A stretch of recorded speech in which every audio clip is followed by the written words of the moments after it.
जलपाईगुड़ी नागरिकता संसद ने ट्रेनी डॉक्टर मामले में न्याय पर उठाए सवाल।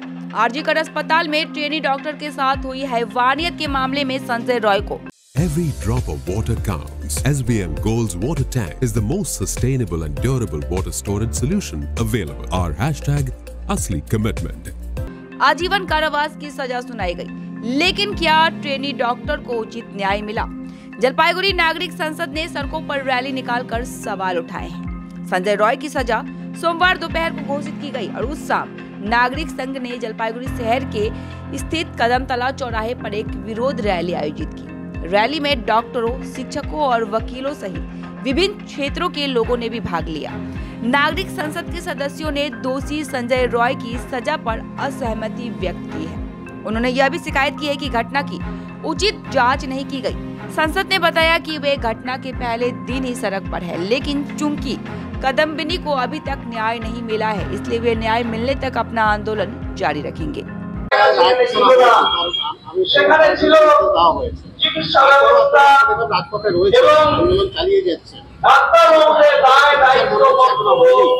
না, আমরা প্রথম দিন থেকেই বলে আসছি এবং বিচারের তার আগে যে তদন্তের মধ্যে দিয়ে পুরো ঘটনাটাকে উদ্ঘাটিত হওয়ার দরকার ছিল সেটা সম্পূর্ণ হয়নি। আমরা এখনো মনে করছি যে এই তদন্ত প্রক্রিয়া যেটা সিবিআই চালিয়েছে এটা হচ্ছে অসম্পূর্ণ তদন্ত প্রক্রিয়া। প্রকৃত দোষী একজন মাত্র সিভিক ভলেন্টিয়ার এটা হতে পারে না। এটা আমরা প্রথম দিনও বলেছি, এখনো বলে যাচ্ছি।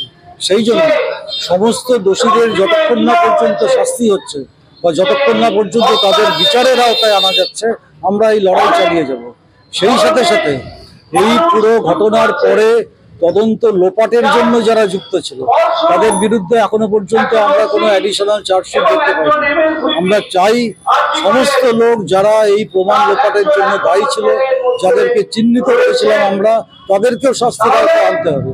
অনেক কিছু প্রশ্ন এখনো আছে যে বন্ধ খাম সুপ্রিম কোর্টের বিচারপতিদের সামনে সিবিআই তাদের স্ট্যাটাস রিপোর্টে দিয়েছিল, যেটা পরে সুপ্রিম কোর্টের বিচারপতি পর্যন্ত আজকে উঠে বলেছিলেন যে 30 বছরের জীবনে, এই কাজের জীবনে আমি এরকম ঘটনা কখনো শুনিনি, পাইনি।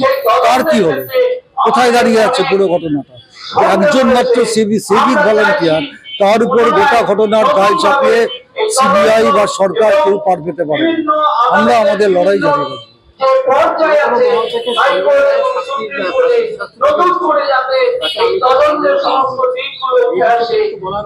নিশ্চয়ই বলা আছে, বিরল থেকে বিরলতম এই শাস্তিটাই যদি আজকে চিহ্নিত হয়ে থাকে কাউকে ক্যাপিটাল পানিশমেন্ট দেওয়ার ক্ষেত্রে, তাহলে এই ঘটনা বিরল থেকে বিরলতম কিনা সেটা নিয়ে নতুন করে ভাবনার উদ্বেগ করতে হচ্ছে।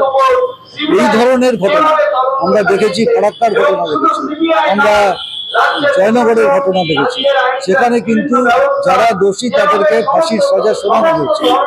এই ঘটনার মধ্যে কি এমন নতুন ঘটনা আছে যাতে ওই ঘটনাগুলো থেকে এখানে পৃথক করা যায়?